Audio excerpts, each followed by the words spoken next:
Here's another one from Edward Hershey, who is a member of the George Polk jury. And he says, McNamara is sometimes cited as an example of JFK's notion of finding the best and brightest to run the country. Was that naive, arrogant, reasonable? It was a reflection of who we were at that time. Remember that this was the period after World War II. We had won the war.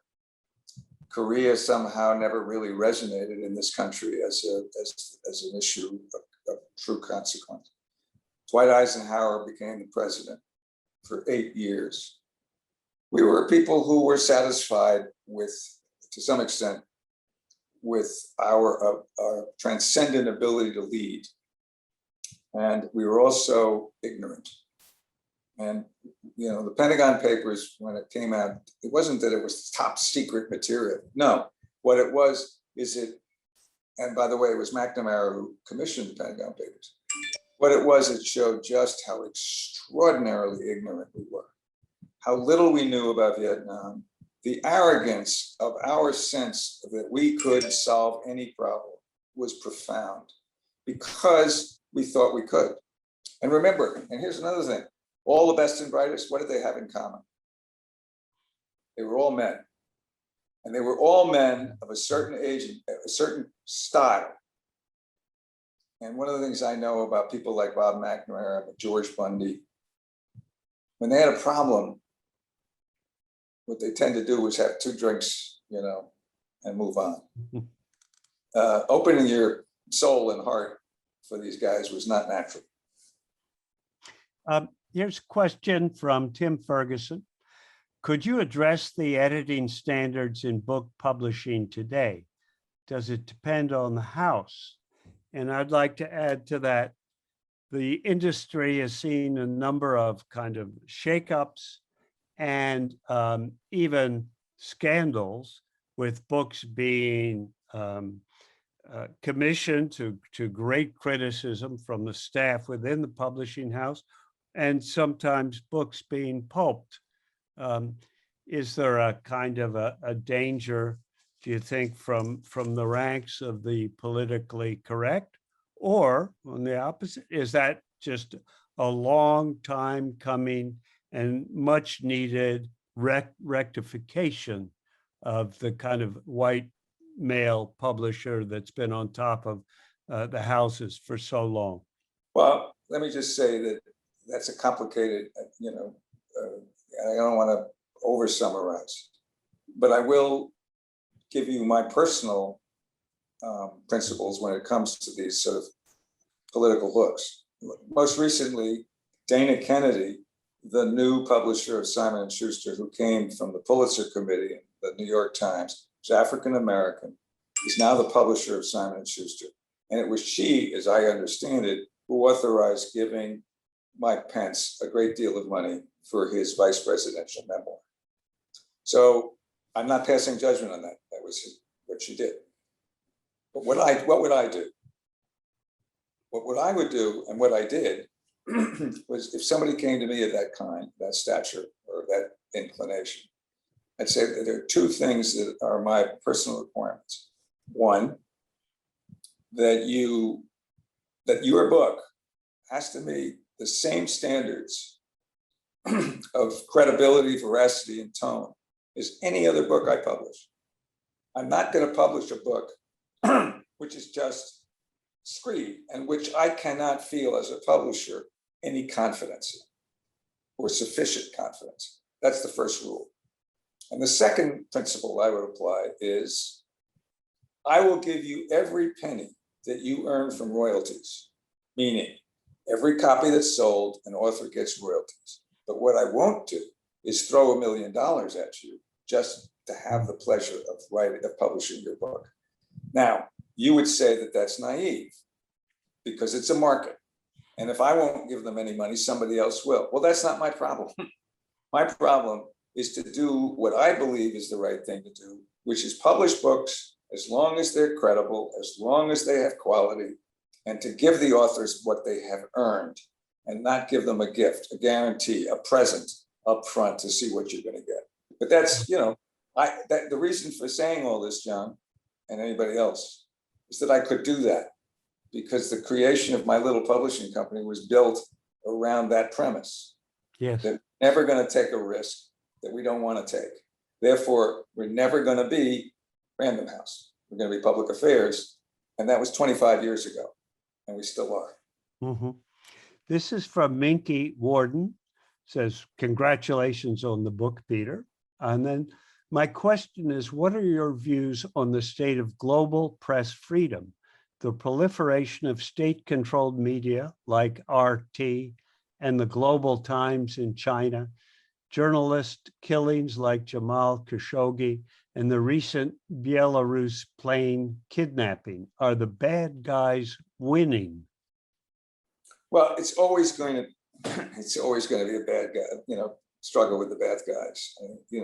One of the, again, kind of slightly naive consequences of the so-called end of the Cold War is that we thought all those countries that we had beaten would turn out to be like us.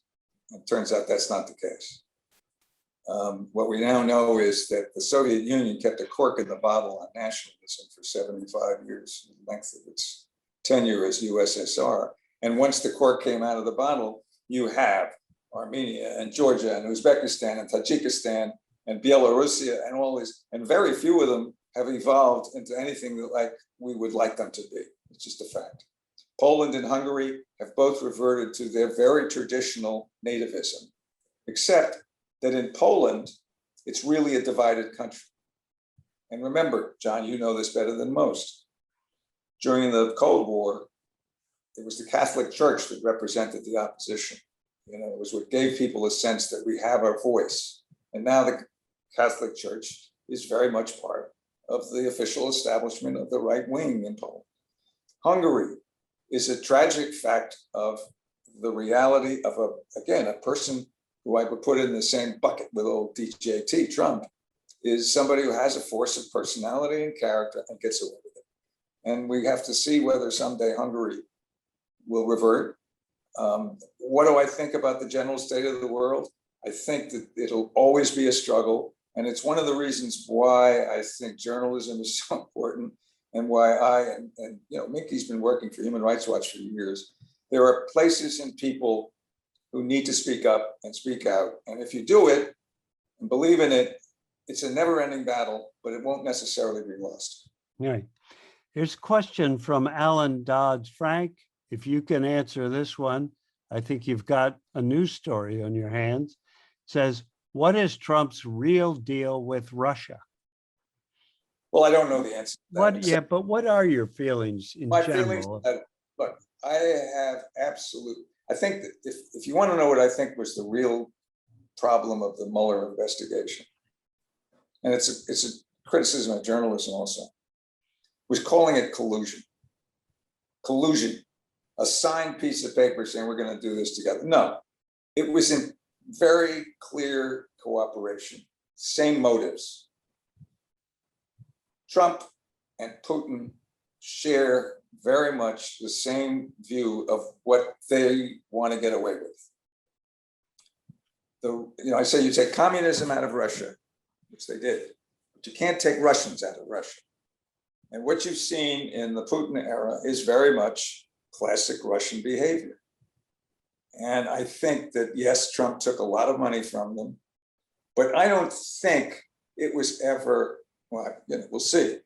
I don't think it was ever explicit that Trump was working for the Russians. And let me say this, the Mueller probe went on for a long time, made a lot of people famous with their books and their TV contracts, and everybody had a voice. And then in the end, the thing kind of collapsed. And I said, I wouldn't want to be the publisher of a lot of extraneous copies of Mueller probe books, because it came and it went without resolution. What was Trump's hold? What was Putin's hold on? I think it was more character and personality. I think it would be almost impossible for me to conceive that there's a piece of paper that would prove that Donald Trump was working for Putin.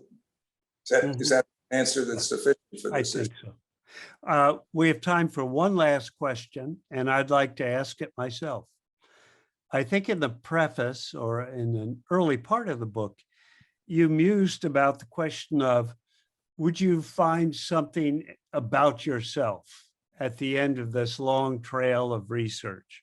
You went to Cambodia, you went to Poland, you went to India, you interviewed people who knew you way back when, you looked at records in the Washington Post and everywhere.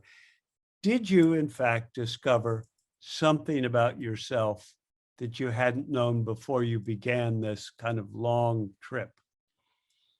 I think I'll go back to the question of deflection, that I did not appreciate really that throughout my life, what was happening around me was not necessarily what I was reacting to.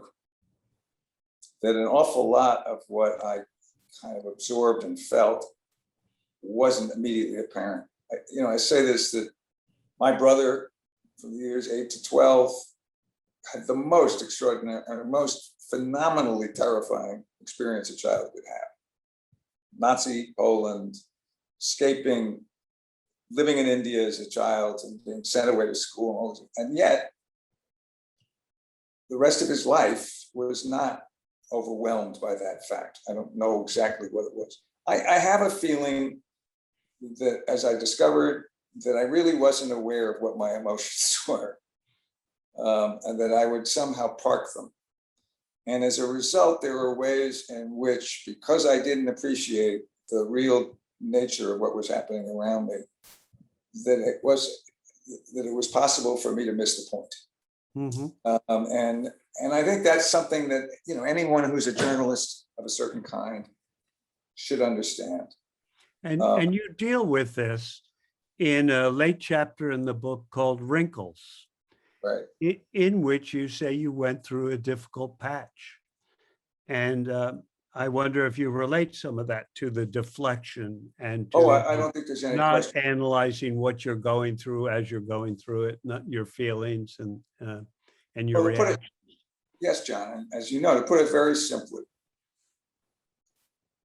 when you go to see a therapist and the therapist says, how were you treated as a child? That's one issue. But if the therapist says, what's going on now? And if there are several things going on in everybody's life, because it's just a fact, that are stressful, and you don't really know the degree to which they are stressing you, your emotions are going to go somewhere. And you might call it depression. I did. But what it really was an awareness of things happening over which I didn't have control. Things that involved, personal things, all of which I have to say mercifully have been resolved. But when it was happening, I didn't know how deeply I felt it, because that was not my style. And if I had been helped to probe, and eventually I was, obviously, what's going on now? You're under stress. Stress is inevitable. Stress is not an illness. It's a fact. And if you can manage stress, meaning if you know that the things that are going on are stressful and appreciate them, the odds of your having the kind of crisis that in the end I pretty much had, not because I was unable to deal with it, it's because I didn't understand what was really wrong. And I think that's, of all the messages in the book, Wrinkles is to me one of the most important, which is everybody's going to have to deal with it. You're just not going to get away without having to deal with it. And recognizing the degree to which it's inevitable is an essential path towards getting through it. All right, great. I think we've probably run out of time. Is that right, Patricia? Yes, and I think that was a perfect ending note. And I thank both of you for a really moving and fascinating conversation of so many topics. And so it's a pleasure to have such two wise men deal with, present tonight. And thank you so much. Thank you. Thank you. Thank you. John, Thanks for inviting us. you beat me up. Thank you.